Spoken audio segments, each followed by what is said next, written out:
What is up, members of my collector corps? It is I, Super Mariozilla, or you could call me Vinny, and today we will be taking a look at the S.H.MonsterArts Mecha King Ghidorah Shinjuku Decisive Battle Set.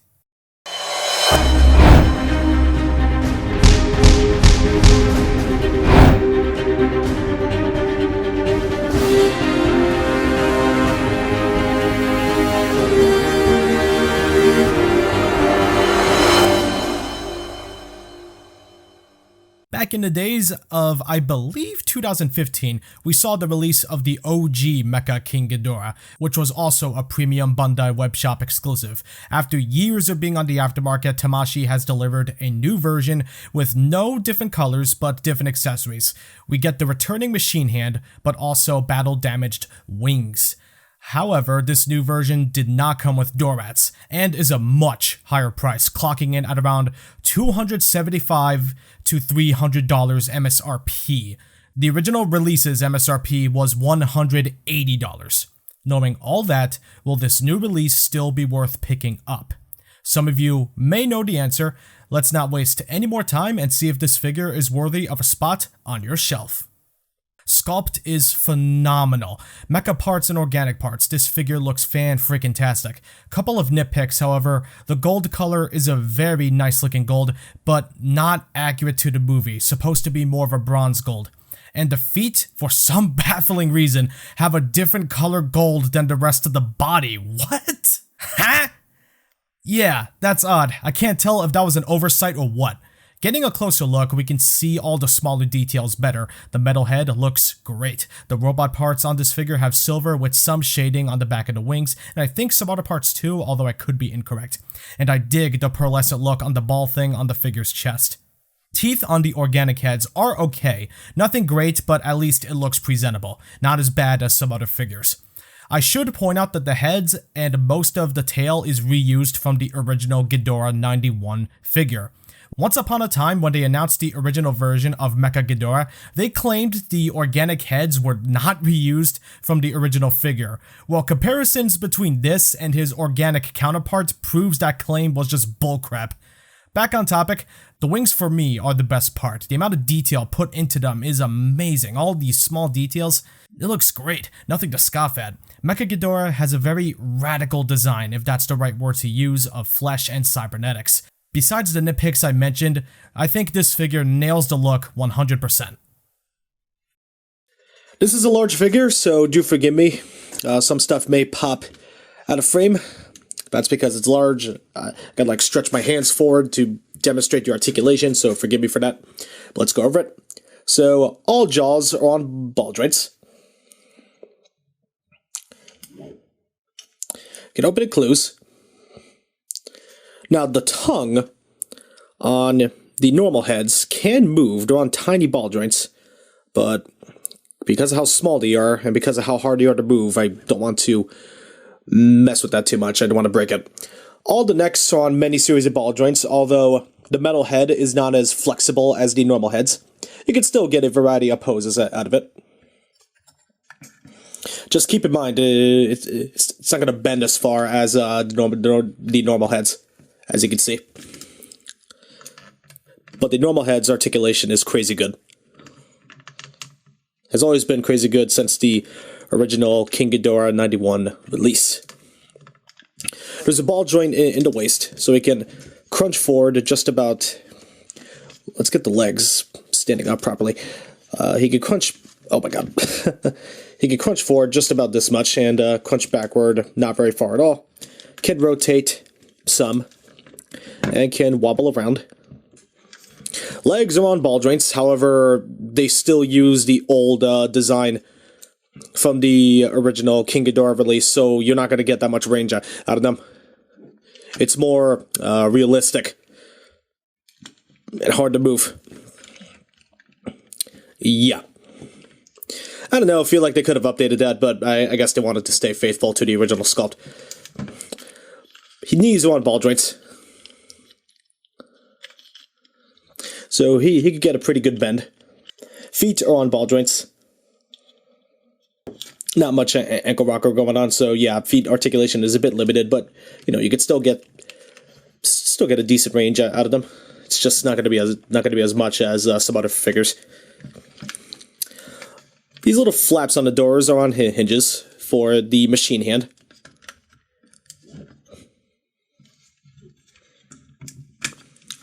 Tails are on many series of ball joints, like the necks.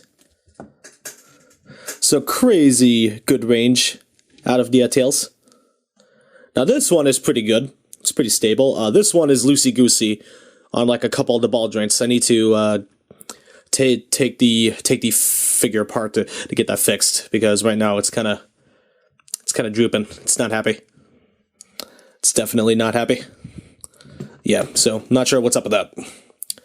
Wings. There is a bit of a disc system here where it can flap forward. Well, not flap, but move up and down. And it can also hinge back and forth. Now, the original Mecha King Ghidorah release used ratchets on the wings. There's no ratchets on the hinges in these wings. It makes them more easier to pose and move. Articulation for Mecha King Ghidorah is decent, but keep in mind, some stuff has been used since 2012, all the way back when, like the legs. So you're not going to get too much range out of some points of articulation, like the legs or the ankles, but everywhere else is pretty solid. So yeah, I quite enjoy the posability on this figure a lot. Alright, so normally I don't do accessories on camera like this normally, but I think I can make an exception with these because I think it will be easier than just doing the normal picture system I've been doing. Mecha King Ghidorah's accessories, the new ones, are these battle-damaged wings to replicate his battle-damaged look in the movie. This is his right wing, has 2 giant holes. Let me give you a better look.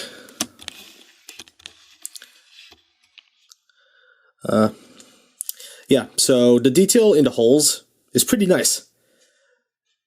You can see the sculpting work in there. It's not like a simple X-Acto blade and cut. You can actually see actual detail in the damage. And there's also a tiny bit of shading around the holes to make it look like they got burnt. It's like not very visible. Like you would need to own the figure in person just to know what I mean. And not just for the right wing, we also got it for the left wing as well. This time it has 3 holes. 4 holes, sorry. 3 smaller ones and 1 big one. So that's pretty neat. Now you might think, wow, interchangeable wings. How the heck is that going to work? Actually, it's kind of simple. I would still highly recommend being careful because you don't want to break... Well... Okay, that happened. But luckily, nothing broke. So yeah, they interchange via this little peg system that goes into this socket of each of the wings. So, and like I said, I highly recommend being careful with these because, you know, you don't want to break anything. They're easy enough to interchange. It's just that, you know, don't, like, pull it from here, otherwise you put pressure on the joint. Definitely pull it at my light fell over and calamity. So pull it from the base of the joint and not from the tip of the wing, because, you know, you don't want to stress anything or break it. So, yeah, pretty cool. There he is, battle damaged up after his fight with the Big G. But we're not done. We also have the machine hand that was on him on the previous figure. Yeah, no door rats this time, so don't expect any door rats. Can open up to grab Godzilla, because, yeah, you can also grab Godzilla. Detailing is nice on this one. And we also have 2 of these smaller clips attached to a bendy wire. And 2 of these larger clips that are on a bendy wire. The larger clips attach to Godzilla's legs, the smaller clips attach to Godzilla's arms. So, smaller clip on the top, larger clip on the bottom. And it's actually not that hard to set up and put together. Maybe it can take work, but it's not that hard. So you gotta remove this part for the machine hand. Get your Tamashii Stage Act 4 arm and base. So the clip has something to attach to in case you don't want to attach it to Godzilla. If you have the machine hand attached to Godzilla, there's no need for the stand system because Godzilla's weight can support the clips.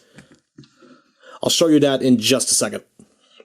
After showing you how to set it up this way. Now for the leg and arm clips, you have these pegs. You have 2 of these. Oops. Yeah, in order to use these, you need to take out the 2 extra nubs. Open up all 4 doors. Now to give you a better view, I'm going to push the figure back. Okay. Let's do bottom first. You do not want to see what I had to cut out. I was struggling for like a few minutes to put this together. So what I had to do was I had to angle the arm, that forearm in a certain way, just so the peg holes on the clamps can't even reach these contractions in the first place. So it's like, yeah, it took a lot more work than I thought. But, you know, set up like this, it looks pretty nice. All clamps can move, they're on hinges. Can get everything to look like it's open. And like I said, these arms are on bendy wires, but the way they are attached, be careful. You don't want to break them. And the pegs are on the ends here that attach into the holes revealed when you open up all of MKG's doors. So, yeah. This is him with the machine hand. And of course, as Bio Goji can help demonstrate, you can make it look like that MKG is grappling Godzilla to replicate the scene in the movie where he's shocking him and carrying him to the ocean. Well, I'm not going to do it on camera, but you pretty much get the idea. And Godzilla's weight can hold on to the clip, can hold on to the machine hand, all 5 of the things, so you don't have to worry about using the AT system. So yeah, that's pretty cool. Overall, MKG is a decent package, and no, unlike the previous release, he does not come with door mats. So I'd say he does come with a good amount of accessories, but doesn't warrant the $300 price tag. Barely surpasses $250. I think it should have been $250. But yeah, you'll hear those thoughts at the end. Here's a size comparison with figures you may or may not own. Mecha Ghidorah is huge. Like the previous 91 Ghidorah releases, he'll tower over all of the smaller Godzilla figures, and his wings demand some space.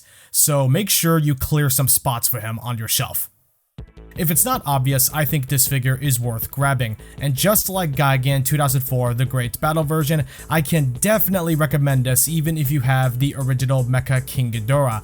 One figure as a complete Mecha Ghidorah, and the other as a battle damaged Mecha King Ghidorah. Mecha Ghidorah is one of my favorite monsters, and I always have a good time posing him and taking pictures with him and the like. Keep in mind, that price is very steep. If you plan to get this, know what you're getting into and lower your expectations. Get him now while he's still on the market, otherwise, prices on this figure will jump as high or maybe even higher than the original MKG's prices. He'll be lost and gone forever, and trust me, I don't think, even though I own this figure, I don't think I want to see its aftermarket prices. Don't want that to happen.